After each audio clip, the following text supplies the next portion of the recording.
চলো বন্ধু, আজকে তোমাদের দুপুরের আমাদের মেনুটা দেখিয়ে দিই। একটা বর্ষামুখর দিন।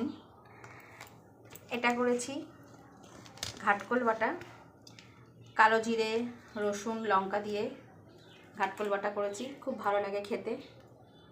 আর এটা করেছি কচুরগাঠি, আলু আর জ্যান্ত মাছ, যেটা রুই মাছ বলা হয় জ্যান্ত, সেটা দিয়ে একটা পাতলা করে ঝোল করেছি।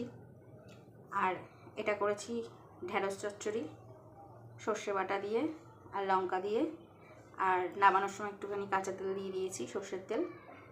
গন্ধটা খুব ভালো লাগে আর ঢেঁড়সটা বেশ ভালোও লাগে খেতে গরম গরম ভাত দিয়ে। আর এটা করেছি ভাত। কেমন হলো বন্ধু আজকে দুপুরের খাবার দাবার মেনুটা? জানিও তোমরা সবাই। আর তোমাদের বাড়ি কী কী হয়েছে সেটাও কমেন্ট করে জানিও। টাটা, ভালো থেকো বন্ধুরা।